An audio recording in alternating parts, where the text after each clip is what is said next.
موسیٰ علیہ السلام نے پوچھا یا اللہ جب تو ناراض ہوتا ہے ہمیں کیسے پتہ چلے کہ تو آج کل اپنے بندوں سے ناراض ہے؟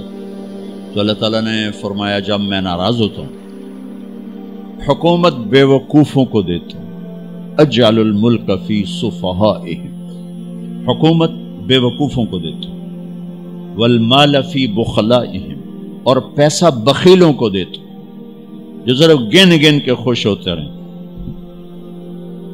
اور بارشیں بے وقت کرتے ہیں، بارشیں بے موسم کی ہو جاتی ہیں، پیسہ بخیلوں کے پاس، حکومت نکموں کے پاس۔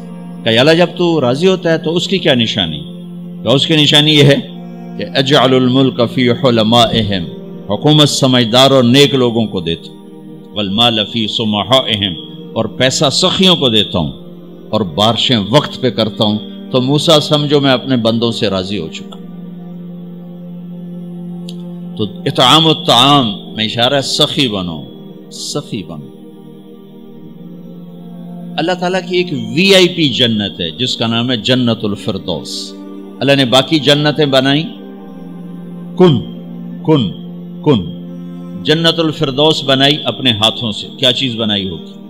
تو اللہ نے کہا وعزتی وجلالی لا یجاورنی فیکی بخیل، اے جنت مجھے اپنے عزت و جلال کی قسم تیرے اندر بخیل نہیں جا سکتا، مرد یا عورت بخیل نہیں جا سکتا، سخی جائے گا، بخیل نہیں جا سکتا۔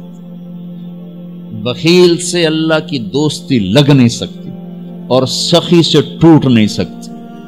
شیطان کہتا ہے میں عبادت گزار اور بخیل ہو تو مجھے کوئی ڈر نہیں لگتا، یہ آپ پہ ہی ماریا جائے گا، ایک دن آپ پہ جا بیٹھانا ہے، یہ جو پیسے کی کشش ہے اس کو مار دے گی۔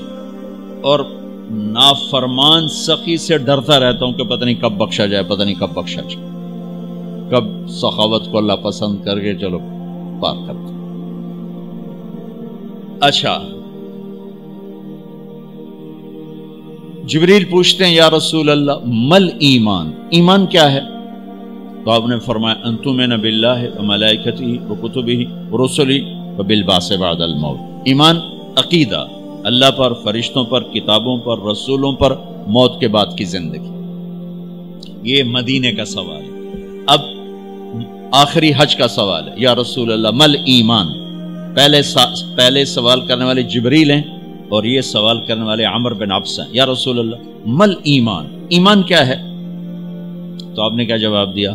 الصبر والسماحہ، الصبر والسماحہ۔ اب چھت بتا رہے ہیں کہ ایمان یہ ہے صبر کر اور معاف کر، صبر کر اور معاف کر۔ میرے بھائی بہنوں، میرے رب کی قسم، جیسے یہ ہے نا وَجَعَلْنَا مِنَ الْمَاءِ كُلَّ شَيْءٍ حَيٍّ أَفَلَا يُؤْمِنُونَ، اللہ نے ہر جاندار کا لازمی جز پانی بنایا۔ پانی نکال دو تو آدمی مر جاتا، ڈی ہائیڈریشن سے موت واقع ہو جاتی۔ ہر جاندار کا لازمی جز پانی، دین کی تمام صفات کا لازمی جز صبر، صبر نکال دو تو سارا دین کچرا بن جاتا، صبر نکال دو۔ تو میرے نبی نے فرمایا ایمان کیا ہے؟ صبر کرنا، معاف کرنا۔ معاف وہی کرے گا جو صبر کرے گا، جسے صبر نہیں آتا اسے معاف کرنا بھی نہیں آتا۔ تو ایمان قیامت کے دن اعلان ہوگا صبر والے کھڑے ہو جاؤ، تھوڑی سی جماعت کھڑی ہوگی، بلکہ چلو جنت میں جاؤ۔ ان کو اللہ بغیر حساب کے جنت میں ڈال دے گا۔ اور جب آپ صبر کرتے ہیں تو ایک طاقت بنتا ہے، لوگوں کی منفی چیزوں کو آپ اپنے اندر سہتے ہیں، برداشت کرتے ہیں۔ صبر اس کو پروسیس کرتا ہے، پھر وہ طاقت بنا کے آپ کے اندر سے باہر پھینکتا ہے، جو پہاڑوں میں سوراخ کر دیتی ہے اگر ہم صبر کرنا سیکھ اور معاف کرنا سیکھ۔ 21 برس قتل کرنے والوں کے منصوبے بنانے والے اہل مکہ، آپ نے ایک بول پہ فرمایا جاؤ معاف کر۔ کمال، 21 برس قتل کے پیچھے پھرتے رہے۔ جنگ خندق کے فوراً بعد مکہ میں قحط آ گیا تو ہمارے نبی نے 300 دینار 300 دینار تو 10-15 لاکھ روپیہ بنتا ہے. آپ نے مکے میں ابو سفیان کو بھجوایا جو جنگ خندق کا سالار بن کے آیا تھا. آپ نے کہا مکے والوں میں کہتا ہے ان کو کھانے کھلاؤ میری طرف سے. تو ابو سفیان کہنے لگے واہ محمد تیرے قربان جاؤں، ہم تجھے قتل کرنے کے پیچھے پھر رہے ہیں، تو ہمیں کھانے کھلاتا پھرتا ہے. یہ میرے نبی کے اخلاق ہے، میرا نبی کو معاف کرنا ہے. آپ سوئے ہوئے ہیں، آپ کی تلوار اٹھا کر ایک بدو نے آپ کے پسلی میں ماری، آپ اٹھ کے بیٹھ گئے.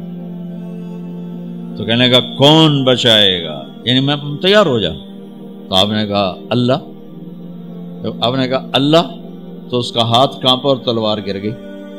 تب آپ نے اٹھا لی، آپ نے ایسے سیدھی کی، اب تو بچا، تو بتا تجھے کون بچائے. تو کہنے لگا میں تو ہی بچاونا ہے، اور کہیں بچاونا. تو آپ نے کہا کلمہ پڑھتے ہو؟ کہنے لگا نہیں پڑھتا. اب تو آپ اس کی گردن اڑوا دے، یہ خود ہی اڑا دیتے. جو کہہ رہا میں کلمہ نہیں پڑھتا ہوں، قتل کے ارادے سے آنا ہی اس کے قتل کے لیے کافی تھا. آپ نے فرمایا کلمہ پڑھتے ہو؟ کہنے لگا نہیں. آپ نے کہا جاؤ معاف ہو جاؤ، جاؤ معاف ہو جاؤ. صحابہ کے سامنے جاؤ معاف ہو جاؤ. بھائیو، انسان اور خطا لازمی ہے. اگر معاف کرنا نہ سیکھا تو ہم خود ہی دکھی ہو کے رہ جائیں گے. لوگوں کے زخم بھلا دو، اللہ پہ ڈال دو، اللہ صلہ دے گا، زندگی پرسکون ہو جائے گی. دیکھو ہم اپنے یہ کرتے پر داغ نہیں لگنے دیتے، اپنے بس سے داغ. کھانا کھانے بیٹھو نیپکن، یہ دیکھو ابھی نیپکن پڑے ہوئے، رکھو اگو رکھو توڑے چولے تو کوئی سالن نہ ڈھے پاوے. ٹھیک، یہ تو پھر بھی دھل جائے گا. لیکن یہاں داغ لگا، کبھی نفرت کا، کبھی غصے کا، کبھی انتقام کا، کبھی حسد کا، کبھی بغض کا، کبھی کینے کا. انسان سب سے زیادہ اپنی ذات سے محبت کرتا ہے. یہ معمولی سے کپڑے کو داغ سے بچاتے ہو، جو سب سے قیمتی چیز ہے دل، جو بادشاہ ہے، اسے بھی تو صاف ستھرا رکھو. جیسے ہم لاکھ زور لگا لیں، ہم کپڑے کو میل سے نہیں بچا سکتے. لاکھ زور لگا لو، لوگوں کے منفی رویے آپ کو توڑے بغیر نہیں چھوڑیں گے. لہذا کیا کرو؟ نبی والا معاف کرو، معاف کرو، دل کو صاف کرو، دل کو صاف کرو، دل کو صاف کرو، صبر کرو، معاف کرو. میرے نبی نے فرمایا، میرے بیٹے انس، ایک بہت بڑی سنت بتاؤں، بہت بڑی سنت. داڑھی سنت ہے، پگڑی سنت ہے، سفید لباس سنت ہے. بہت بڑے کا لفظ مجھے یہیں یاد ہے، ہو سکتا ہے کہیں اور بھی ہو. میرے بیٹے انس، ایک بہت بڑی سنت، اگر تو یہ سنت پہ عمل کر گیا تو جنت میں میرا ساتھی ہو جائے گا. جو بھی کر لے، جو بھی، وہ جنت میں میرا ساتھی ہو جائے گا. ذالک من سنتی ومن احب سنتی فقد احبنی ومن احبنی کان معی فی الجنہ. میرا جنت کا ساتھی جو اس سنت پہ عمل کر گیا. کیا ہے یا رسول اللہ؟ یا بنی ان قدرت، اگر تو کر سکے. اشارہ ہے کم تنو اوکھا دسن لگا، سوکھا نہیں ہے. ان قدرت، اگر تو کر سکے. ان استطاعت، دو لفظات کہ بیٹے کام اوکھا ہے، لیکن دیکھو تمہیں ملے گا کیا؟ جنت نہیں، جنت میں نبی کا پڑوس ملے گا. ایڈا وڈا کام تیرا نا، دیکھو نا 4-5 لاکھ نالتا اتنے ہوں ایک گز نہیں لبدا. تو کوئی بندہ بو جج پا کے آج لاکھ روپے دا 2000 گز دا بنگلہ لے دیو تو اکثر پاگل خانے گلو ہے. جنت کا مل جانا بھی بہت بڑی بات ہے، پر جنت میں نبی کا ساتھ ملنا کوئی سوکھا کم تا نہیں ہوئے گا، ہے کری تا پسینہ آوے گا. آپ نے فرمایا بیٹھے ان قدرتا، زور لگے گا. ان تصبح و تمسیا، ساری زندگی کرنا پڑے گا، ساری زندگی کرنا پڑے گا. داڑھی تو ایک دفعہ رکھ لی ہے، تھوڑی صفائی ستھرائی ہے، لیکن یہ روزانہ کرنا پڑے گا، صبح شام کرنا پڑے گا، ساری زندگی کرنا پڑے گا. اور تو اس میں تھکے گا. کیا ہے؟ وَلَيْسَ فِي قَلْبِكَ غِشٌّ لِأَحَدٍ فَافْعَلْ صبح و شام اس دل میں کسی کی نفرت نہ آنے دینا، کسی کے لیے بغض نہ آنے دینا، کسی کا کھوٹ نہ آنے دینا، کسی سے کینہ، غش، سارے الفاظ کو اپنے اندر سمیٹے ہوئے.